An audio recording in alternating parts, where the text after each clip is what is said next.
రాష్ట్ర ప్రభుత్వం ఆదాయం ఆవిరవుతా ఉంది.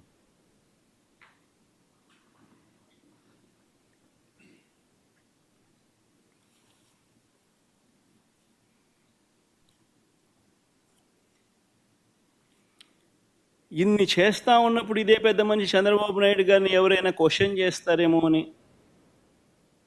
క్వశ్చన్ చేస్తే తీవ్ర పరిణామాలు వాళ్ళకు ఉంటాయి అని రెడ్ బుక్ రాజ్యాంగం నడిపిస్తూ ఉన్నారు.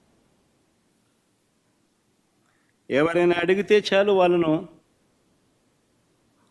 హరాస్ చేసే కార్యక్రమాలు జరుగుతూ ఉన్నాయి ఎవరైనా ప్రశ్నిస్తే.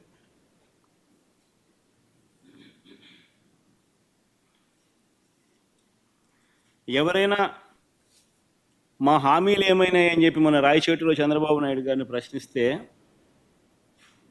చంద్రబాబు నాయుడు గారు ఏమన్నారు? సంపాదించే మార్గం ఏదైనా ఉంటే నా చెవిలో చెప్పు అన్నాడు.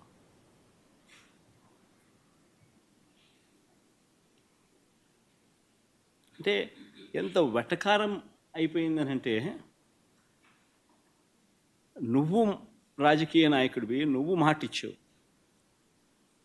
అన్నీ తెలిసి నువ్వు మాటిచ్చావు, మాటిచ్చి నేను ప్రశ్నిస్తే సంపద ఎలా సృష్టించాలో నాకు తెలియదు, నువ్వు నా చెవిలో చెప్తే నేను తెలుసుకుంటాను, నువ్వు సంపద నేను సృష్టించిన తర్వాత నీకు ఇస్తాను అంటున్నాడు. ఎక్కడ ఎంత వెటకారంగా ప్రజలతో జీవితాలతో ఆడుకుంటా ఉన్నాడు ఈ మనిషి. చీటింగ్లో PhD తీసుకున్న ఈ వ్యక్తి ఆయన నటన అన్నది ఏ స్థాయిలో ఉంటుందనంటే,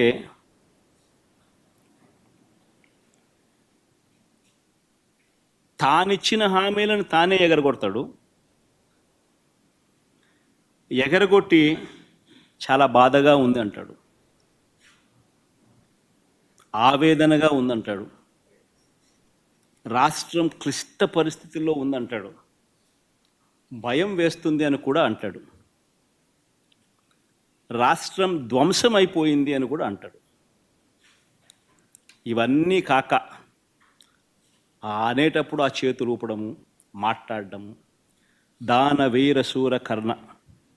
ఎన్టీ రామారావు గారి సినిమా మీరు చూశారో లేదో కానీ, ఆయనకు కాదు ఏదైనా అవార్డు ఏదైనా ఉంటే నటనలో అవార్డు ఇవ్వాల్సింది, చంద్రబాబు నాయుడు గారికి అవార్డు ఇస్తే ఇంకా బాగా పర్ఫెక్ట్గా సరిపోతుంది.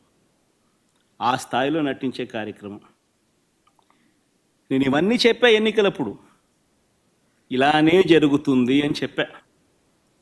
చంద్రబాబు నాయుడు గారిని నమ్మడం అంటే చంద్రముఖిని నిద్రలేపడమే అని చెప్పా. చంద్రబాబు నాయుడిని నమ్మడం అంటే పులి నోట్లో తల పెట్టడమే అయ్యా అని మొత్తుకున్నా. చెప్పా నేను ఇవన్నీ. నేను చెప్పినప్పటికీ కూడా పొరపాటున ప్రజలు పొరపాటు పడ్డారు. ఈరోజు చంద్రబాబు నాయుడు గారి మోసాలను, చంద్రముఖిని మళ్ళీ నిద్రలేపి ప్రజలందరూ కూడా బాధపడే కార్యక్రమం జరుగుతూ ఉంది.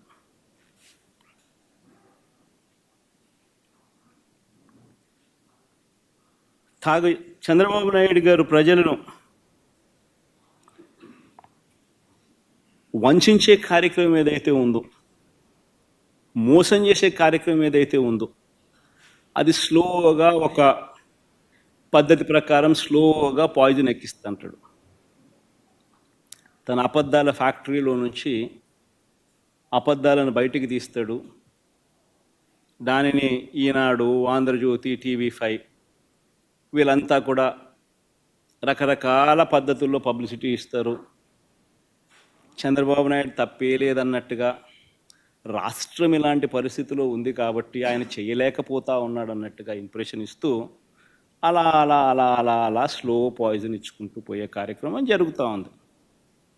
ఒక పద్ధతి ప్రకారం, ఒక ప్లాన్ ప్రకారం.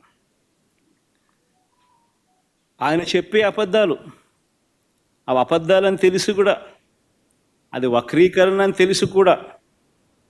తెలిసినా కూడా అవే నిజాలు అన్నట్టుగా మళ్ళీ ఇదే ఈనాడు, ఇదే ఆంధ్రజ్యోతి, ఇదే TV5 దాన్ని అలా బుల్డోజ్ చేసుకుంటూ పోతాయి. మొన్న ఈ మధ్యకాలంలో నీతి ఆయోగ్ పేరుతో కొత్త డ్రామాలు మీరంతా కూడా చూసే ఉంటారు. మన ఈ మధ్యకాలంలో నా యాబ్సెన్స్లో నీతి ఆయోగ్ అని చెప్పి ఒకటి చంద్రబాబు నాయుడు ప్రజెంటేషన్ అని చెప్పి ఒక కొత్త డ్రామా చేశాడు. చంద్రబాబు నాయుడు గారు చూపించిన రిపోర్ట్లు ఏమిటి, వాస్తవాలు ఏమిటి అని చెప్పి కూడా ఒక్కసారి నేను చెప్తా. ఎవరైనా కూడా కంపేర్ చేసేటప్పుడు తన 5 సంవత్సరాలు మన 5 సంవత్సరాలు మొత్తంగా కంపేర్ చేసి ఇది వాస్తవాలు అని చెప్పాలనా లేదా? మామూలుగా ఎవరైనా కూడా చిత్తశుద్ధి ఉన్న వాళ్ళు అయితే. కానీ ఈ మనిషి ఏం చేశాడు? ఈ చెద్దమని చంద్రబాబు నాయుడు గారు ఆయన పాలనలో బెస్ట్ ఇయర్ తీసుకున్నాడు. ఒక సంవత్సరం 2018-19. మన పాలనలో వర్స్ట్ ఇయర్ తీసుకున్నాడు ఒక సంవత్సరం 2022-23 సంవత్సరం. తీసుకొని పోలిక చూపిస్తూ రాష్ట్రం సెలెక్టివ్గా పోలిక చూపిస్తూ చాలా అన్యాయమైన పరిస్థితిలో ఉన్నట్టుగా ఇంప్రెషన్ ఇచ్చాడు. నేను ఇప్పుడు మీకు ఆ 5 ఏళ్ళ డేటా ఇస్తాను. చంద్రబాబు నాయుడు గారు 5 ఏళ్ళ డేటా, వైఎస్ఆర్సీపీ ప్రభుత్వానికి సంబంధించిన 5 ఏళ్ళ డేటా. అందులో చంద్రబాబు నాయుడు గారు చెప్పిన ఆ సంవత్సరం కూడా కనిపిస్తుంది, ఒక సంవత్సరం. దాని తర్వాత మీరే చెప్పండి, ఎవరు ఆర్థిక విధ్వంసం చేశారో అన్నది ఎవరో మీరే చెప్పండి. ఆ డేటా ఒక్కసారి చూపించము, ఒకసారి టేబుల్ 1 ఒకసారి చూపించము ఒకసారి. ఇన్ఫ్యాక్ట్ మా హయాంలో ఇంకోటి గుర్తుపెట్టుకోవాల్సిన అంశం, చాలా గుర్తుపెట్టుకోవాల్సిన అంశం ఒకటి ఉంది. మా హయాంలో 2.5 సంవత్సరం కోవిడ్. మా హయాంలో, వైఎస్ఆర్సీపీ హయాంలో 2.5 సంవత్సరం కోవిడ్. చంద్రబాబు నాయుడు గారి హయాంలో కోవిడ్లు లేవు, పాండమిక్లు లేవు, ఇంకొకటి లేవు. క్యాపిటల్ ఎక్స్పెండిచర్ ఒక్కసారి గమనించండి. ఎవరు ఆర్థిక విధ్వంసం చేశారు అన్నది ఒకసారి గమనిద్దాం.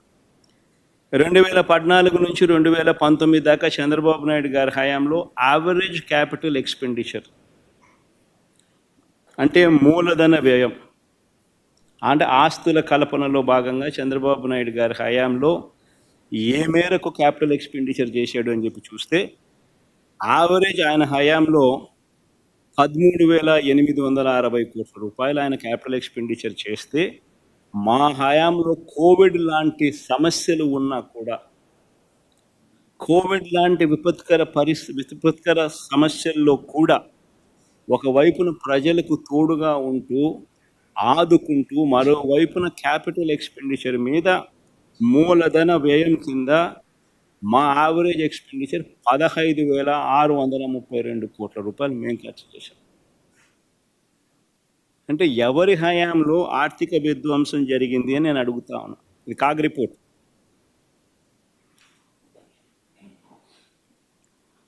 కాగ్ రిపోర్ట్ ఇది. ఇదే పెద్ద మనిషి చంద్రబాబు నాయుడు గారు టేబుల్ 2 కూడా చూపించాము. సోషల్ సర్వీసెస్ కింద ఖర్చు తీసుకొని చంద్రబాబు నాయుడు గారు కేవలం ఒక్క సంవత్సరాన్ని చూపిస్తూ సోషల్ సర్వీసెస్ కింద చేసిన ఖర్చు గురించి తాను మాట్లాడాడు. 2018-19లో సోషల్ సర్వీసెస్కు సంబంధించిన క్యాపిటల్ ఎక్స్పెండిచర్లో మూల